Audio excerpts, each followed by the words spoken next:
What's going on? It's cousin Marcus back with some more reviews. We playing catch up. Still playing catch up. We gonna get there eventually, or maybe we don't.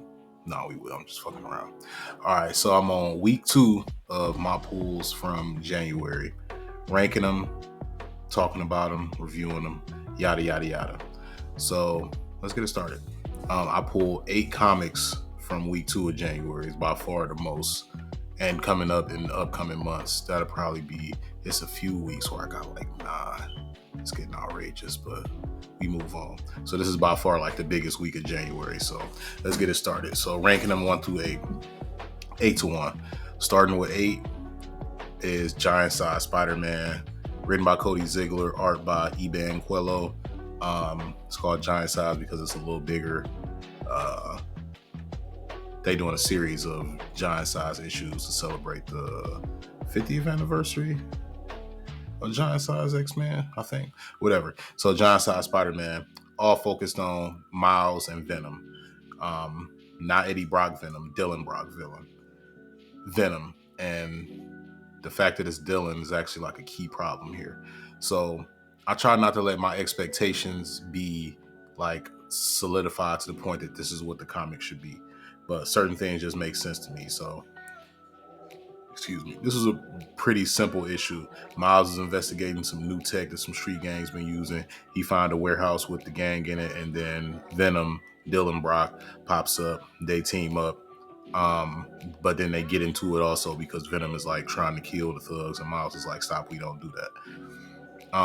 Well written because Ziegler is a good writer. He got Miles' voice down. The art is good. It's a fun issue.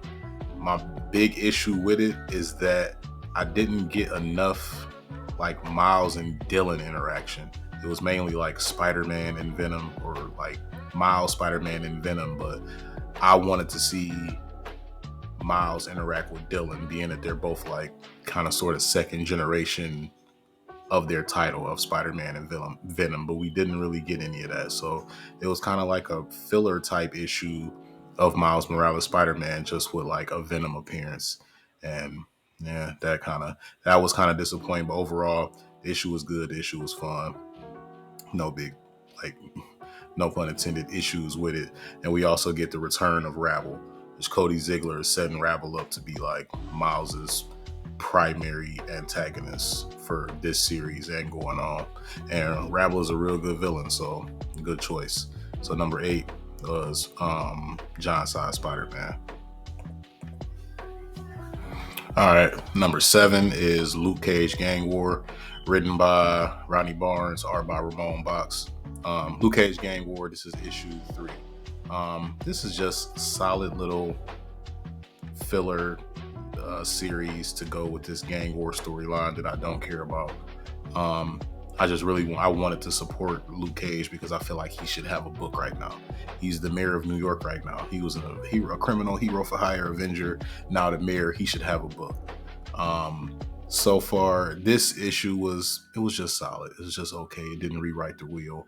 It's actually the weakest one of the 3. We get more of like Luke's little conglomerate that he's put together with his wife Jessica, Cloak, Dagger, and somebody else that I can't think of. He's like in his mini war with Alistair Smythe. Um, the reveal at the end was like goofy as hell. This is just solid, but we should have my main thing with this is that it's solid, just clean fun. Read it, forget about it 10 minutes later. But also, we need, like, Luke Cage should be a premier character considering what his title is. He should be a premier character. That's just the biggest thing that comes out of this. So yeah, Luke Cage Gang War 3, inoffensive, solid fun, just solid. Number 6, Miles Morales Spider-Man, written by Cody Ziegler, art by Federico Vincentini. This was a real fun issue. Miles is still in the gang war storyline that I don't care about, but his part of it is fun. We get a lot of stuff packed into this issue. It's a little too busy at times. It's a lot of conversations, a lot of characters. It got a little confusing But like my second time reading it, things kind of cleared up for me. So we get explanation for what is his uncle's name, for what the Prowler is actually, like his actual involvement in the gang war is. We get more of Hobgoblin working with Rabble. Um, Miles and Kamala Khan, Miss Marvel, have a great interaction because he didn't actually know that she was alive again. Last thing he knew was that she was dead and apparently was killed by Peter Parker. I don't know what the hell they doing in Amazing Spider-Man, but that's their business. But yeah, it was a little busy at times, but the art is really good. I like the character interactions, and it built to a real good climax. Like next issue is gonna be some shit. Rabble coming for that ass. So Miles Morales Spider-Man, somewhere between good and very good in that area.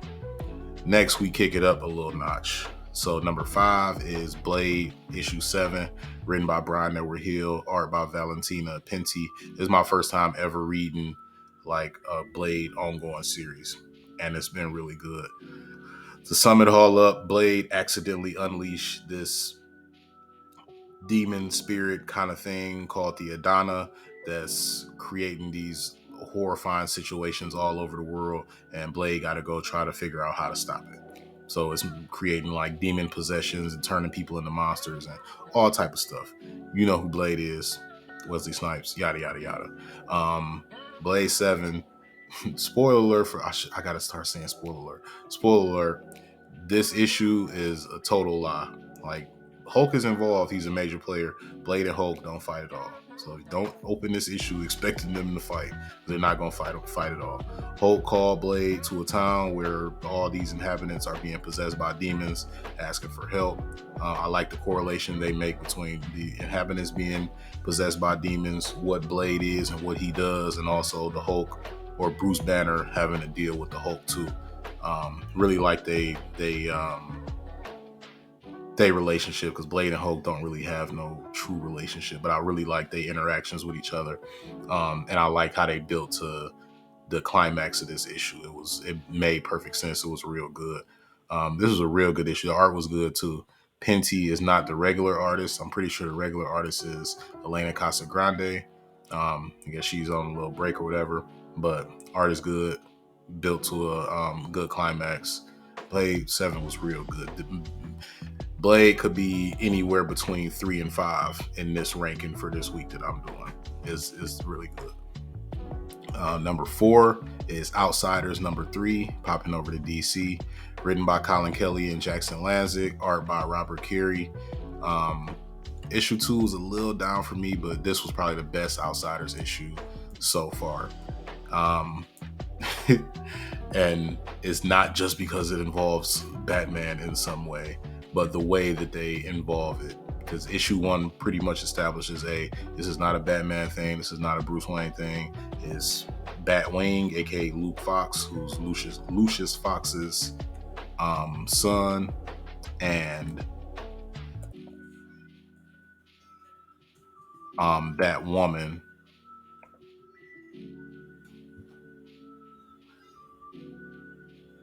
Yeah.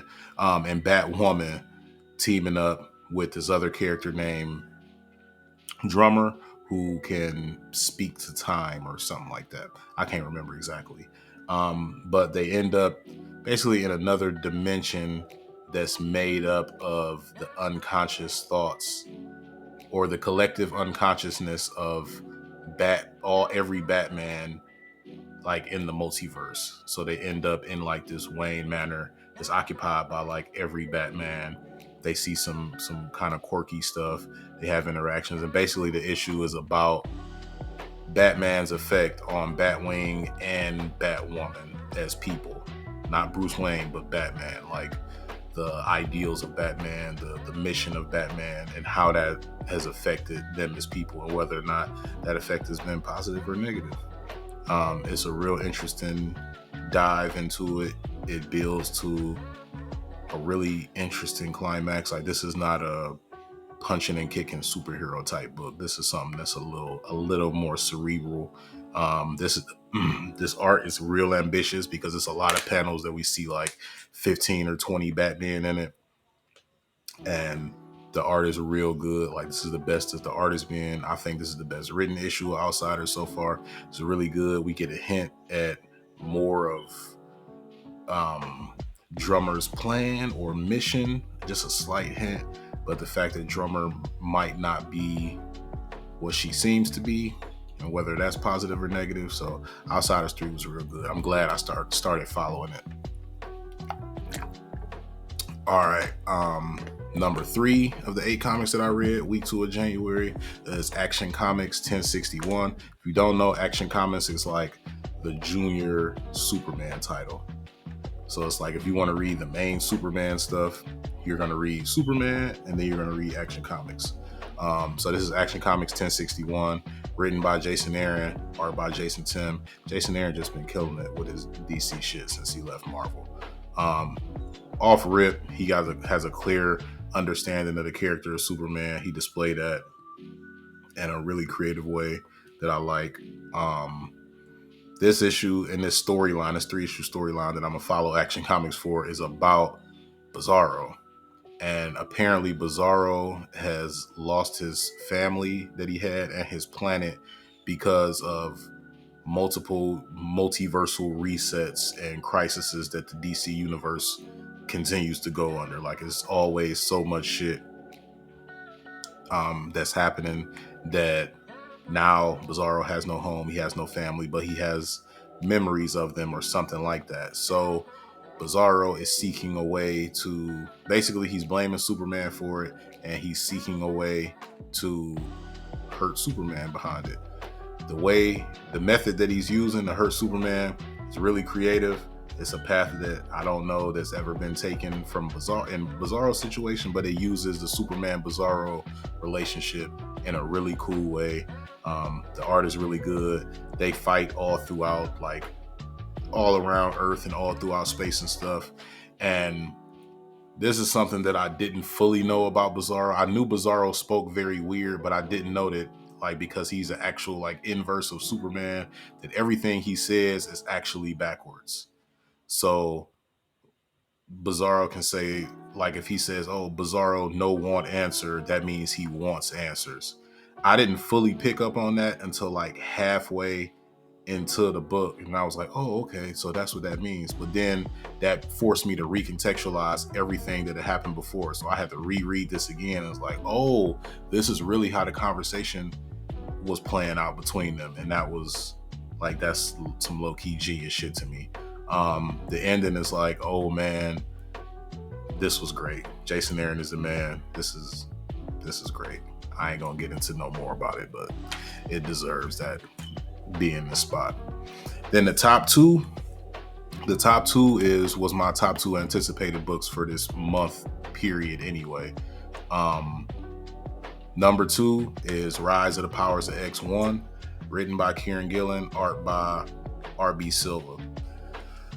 So I'm not a Jerry Duggan basher. In my pull list update video, I talked about my apprehension about Fall of the House of X with Jerry Duggan. And Fall of the House of X 1 was good. I said it was good. I said it was a great 0 issue, but as a number 1, it was just good. Rise of the Powers of X1 is awesome. And you can just kind of see the skill gap in between, like how Duggan approached his issue 1 and how Gillen approached his issue 1. Duggan is clearly like tentative and holding back. Not a lot happens in Fall of the House of X issue 1, but it's just not a lot happening. But the stuff that is happening and the conversations that's happening is well written, well constructed. It's some callbacks and stuff like that. Like, it's solid. Gillen doesn't have a fear of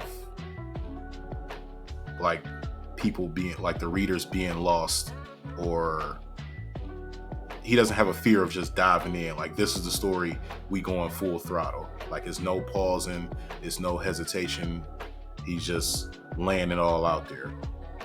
And you don't have to have a fear of it when you're as good of a writer as him, because you know what you're doing. He knows what he's doing. Like, you don't even go on. One of the best feelings a writer can give you is you not having all the information, but not feeling lost. That's how you know you in good hands and you're just following the story and accumulating information at a rate that can keep them engaged. Because when you drop right into Rise of the Powers of X, one, you don't really know what's happening. Like, you have a vague idea, but you don't fully have all the information, but you don't need it because you know you're going to get it. Like, it's the differences is just, I don't want to say night and day, but it might as well be night and day on just the approach. And then the quality is like, I already knew Rise of the Powers X was going to be better, but it's just clearly better. Nimrod and Omega Sentinel are making they play for Dominion. Dr. Stasis is involved also. His involvement is like a total left field from what I expected. We got this new or future X-Men team. We get full explanations for all of their involvements. A lot of X-Men die, and then it builds to this crazy ass galactic war thing, and then everything is turned on its heel. We find out that what we just saw is not what we thought we just saw, and it's just awesome. Like, it's awesome. I don't want to spoil too much. I don't want to just do like a full breakdown, but this is awesome. One thing I do want to talk about is that, so the ending is Xavier saying, well, you know what? I think to save everything, we just have to go all the way back in time and kill Moira before she's 13, before her X gene sprouts, and then Krakoa no longer exists, and we don't have to worry about any of this. And fandom, which I'm not going to have a lot of conversations about fandom, because fandom everywhere is ridiculous. But the fandom reaction to this, like, oh, Marvel is just going to reset everything, and Krakoa, and it's like, I understand your fear to an extent. And if I was just to say like Marvel editorial, sure, they would do something like that. But to me, my first reaction is like, Gillen is too smart for that. Gillen is too skilled for that. Like, that's too easy. He's not going to take that. Like, that's so simple. Like, and it's like, I like Jerry Duggan stuff for the most part, but like, that's more of a Duggan thing to have that be like the true final resort. Like, if I just don't believe that Gillen is that, he's just too smart and too skilled to just be like, oh, okay, and at the end they're just going to go back in time and get, like, no, that's not. No. Throughout this whole X journey with him writing Immortal X-Men, like, he hasn't, nothing he's done has just been, oh, this is predictable. Oh, we already know it's like nothing. So I'm not expecting this idea of they're just going to go back in time and kill more and everything resets. Like, no, that's not going to happen. A little mini ran over. Yeah, number 2, Rise of the Powers of X1. Awesome. 4.5 stars. Number 1, this is probably the number 1 on damn near every comic reader for that second week of January. Ultimate Spider-Man issue 1, written by Jonathan Hickman, art by Marco Cicchetto. I'm not going to talk a lot about it. You done probably read a lot. You done talked about it. You done read it. You done seen tweets and everything. I'm going to just say that in my comic book reading life, this might be, especially for things that I was anticipating, this might be the best number 1 issue that I ever read. No hyperbole, no, it might be. Like, and the only other things that I can really compare is just as number 1 issues to get me into the series that are that good is other Hickman stuff. So like New Avengers 1, best run ever to me. That popped in my head, and then East of West 1, that popped in my head. But as far as number 1 issues, this was like they knocked this out the park. We in a different Ultimate Universe. Peter Parker never became Spider-Man. He's now a 30-something-year-old man. He's married to Mary Jane. They got 2 beautiful children. He has a great job. I don't want to spoil too much, but there's a lot about his life that is much different. And he never became Spider-Man. And his path in this issue, the interplay, all the character relationships is just like all the small little Easter eggs that get dropped about this newer Ultimate Universe. And then when he finally makes the decision to basically claim his fate and claim his destiny and become Spider-Man, I don't know what higher praise I got to give it, but I said like it's the best #1 issue I ever read. Like as I was reading it, I was like, just fuck the whole time. Then when we got to that final page, I was just like, they knocked it out the park. They knocked it out the park. There's nothing else to say. 5 out of 5 stars, 10 out of 10, A+. They knocked it out the park. So that's my ranking for the stuff that I read second week of January. Let me know how y'all felt about Rise of the Powers of X, Ultimate Spider-Man, Blade, Luke Cage, Gang War, any of this stuff that I read, Outsiders. And I'll holler at y'all.